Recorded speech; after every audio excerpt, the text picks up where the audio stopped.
Diseminasi guru, ada 2 diseminasi di hari ini, yaitu dari BK dan dari tim PM. Untuk diseminasi pertama kepada tim BK, Bu Dada, kepada Bu Dada dipersilakan.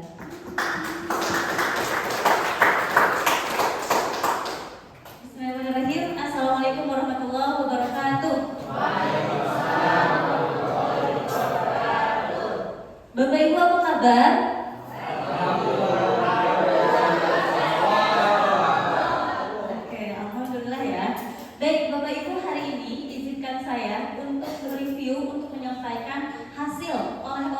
Pelatihan BK kemarin. Oleh-olehnya apa?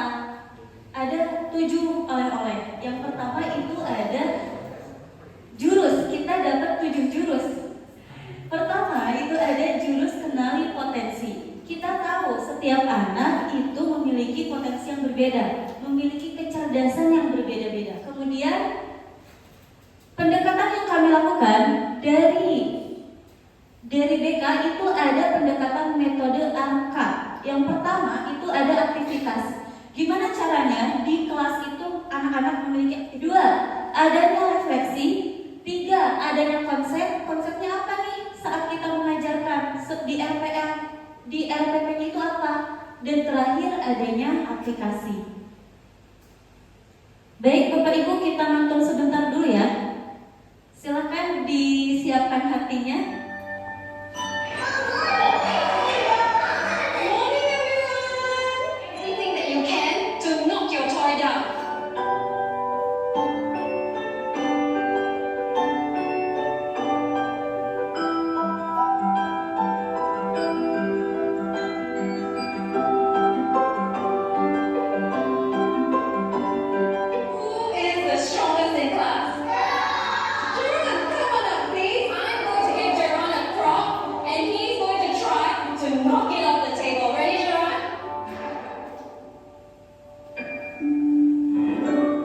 Dan bangun kembali. Oke, Bapak Ibu silahkan. Apa yang Bapak Ibu dapatkan dari film ini? Angkat tangan langsung berbicara. Tahan banting Bu. Tahan banting. Jadi ketika dibanting tadi dia tidak jatuh. Meskipun banyak hambatan dalam kehidupan, dia dalam dirinya itu ada suatu kepercayaan bahwa dia itu harus bertahan. Ya betul, Ibu-ibu, itu adalah Bapak Ibu, itu adalah resiliensi. Resiliensi itu apa? Resiliensi itu adalah kemampuan untuk bangkit, untuk pulih saat kita jatuh, saat kita stres, saat kita punya masalah. Ini Bapak Ibu, mengapa daya lenting ini makin penting? Pertama, di Banyuwangi sering diejek tak punya ayah, anak SD gantung diri. 2, siswa SMP bunuh diri saat HP-nya disita. 3, tak tahan dibully sebagai anak yatim, siswa SD bunuh diri. Dan ini nih, ini adalah surat yang tadi disampaikan oleh Bapak Kepala Sekolah. Ini adalah surat dari anak yang Cikembar, yang MTS. Isinya apa?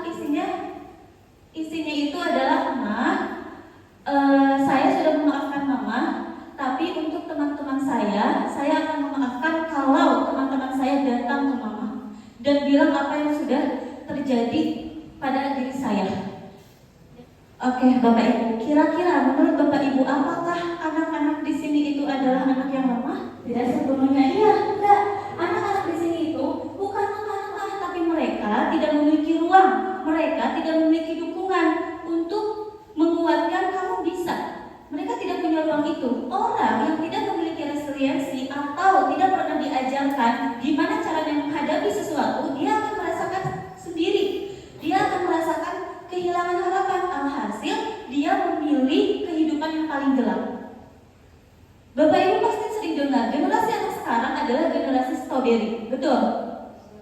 Cantik tapi mudah rapuh, cantik tapi saat ditekan dia rusak. Ya, nggak menyalahkan. Tugas kita adalah membangun kekuatan dari dalam. Itulah kenapa resiliensi untuk saat ini sangat begitu penting. Nih Bapak Ibu, apa sih resiliensi itu seperti apa? Orang yang memiliki resilien adalah dia sadar diri, dia kenal dengan dirinya sendiri. 2, emosinya stabil. 3, dia adaptasi, mudah beradaptasi, dan ini yang paling penting adalah grow mindset. Apa itu grow mindset? Pola pikir yang bertumbuh. Ya, Bapak Ibu, kenapa kita fokus ke sini? Karena ini adalah akarnya, akar dari semua yang terjadi pada pikiran kita, akar dari semangat pantang menyerah kita. Cara kita memandang sesuatu itu akan menentukan cara kita bertindak. Seperti itu. Saya ingin bercerita terkait cerita si kembar. A dan B adalah anak kembar. Mereka hidup tidak mudah di keluarganya. Ayahnya itu sering mabuk-mabukan, sering pulang larut malam, bahkan sering membawa suasana ke rumah yang mencekam. Setelah dewasa, si A mengulangi pola yang sama. Si A mengulangi pola yang sama seperti ayahnya. Dia pemabuk, dia suka marah-marah. Sedangkan si B itu menjadi orang yang sukses karena dia menjauhi perbuatan yang seperti ayahnya. Kira-kira kenapa Bapak Ibu A dan B itu berbeda, padahal dia dibesarkan di rumah yang sama? Pola pikir yang berbeda. Betul, pikir yang berbeda, perbedaan pola pikir, perbedaan mindset. Mungkin si A berpikir begini, ayahku seperti itu, saya pasti akan seperti ayahku. Sedangkan si B itu berpikir, ayahku seperti itu, aku gak mau seperti ayahku. Oleh karena itu, apa yang dilakukan si B? Dia menjauhi miras, dia menjauhi perilaku buruknya, dan dia membangun perilaku yang baik dan baru. Itulah kenapa grow mindset itu sangat penting. Lanjut ya, baik Bapak Ibu, tolong dijawab, harusnya ini ditulis, tapi tidak apa-apa, dijawab saja.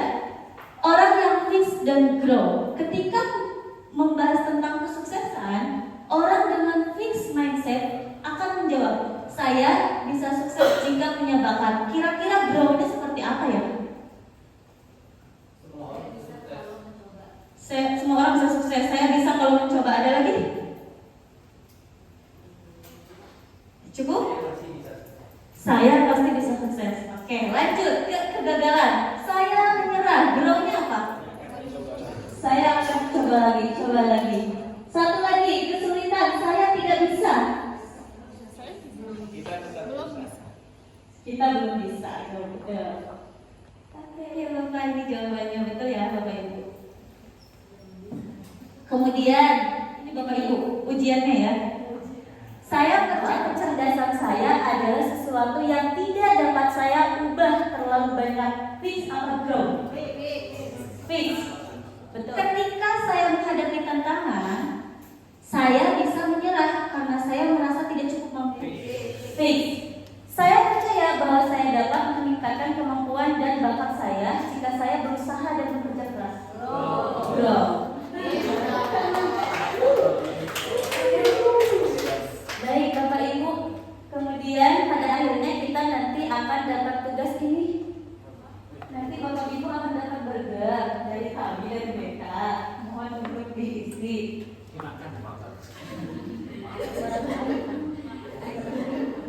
Oke, gimana caranya?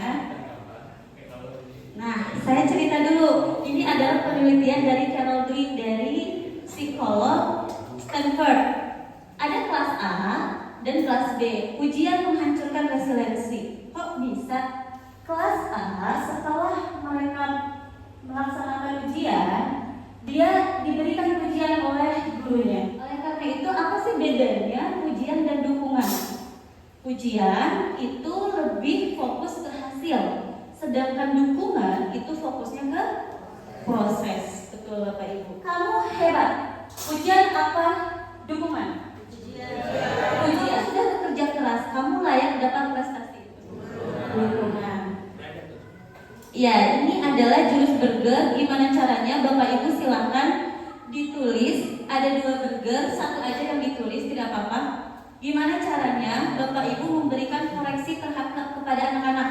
Contohnya, ceritanya sedang lomba tapi kalah. Pertama, apresiasi, di tengahnya dikasih koreksi, kemudian diakhiri apresiasi lagi. Contoh, Bapak apresiasi kamu sudah mengerahkan upaya terbaikmu. Nah, di tengah-tengahnya dikasih koreksi. Bagaimana ya agar kamu bisa mengurangi waktu nonton dan mengalokasikan lebih banyak untuk latihan lagi? Dan di akhirnya kasih apresiasi lagi. Bapak percaya kamu pasti bisa. Silakan Bapak Ibu ditulis gimana caranya Bapak Ibu biasanya memberikan apresiasi kepada murid. Waktunya 3 menit.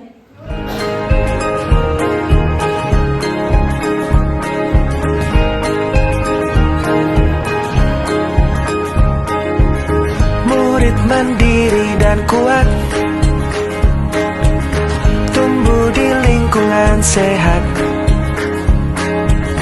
bersama guru yang hebat, penuh cinta dan bersahabat, mendidik dengan tulus, gunakan 7 jurus. Kenali potensi, kelola emosi, tumbuhkan resiliensi, jaga konsistensi dan jalin koneksi, membangun kolaborasi dan menata situasi. Baik Bapak Ibu, cukup ya. Terima kasih Bapak Ibu atas kerjasamanya. Kita review lagi. Kira-kira dari metode ARKA, aktivitas yang tadi Bapak Ibu lakukan itu apa? Nonton masuk aktivitas nggak? Betul, aktivitasnya itu menonton. 2R, ARKA, R-nya refleksinya apa? Memberikan tanggapan dari film, dari pertanyaan. Betul. Dari K,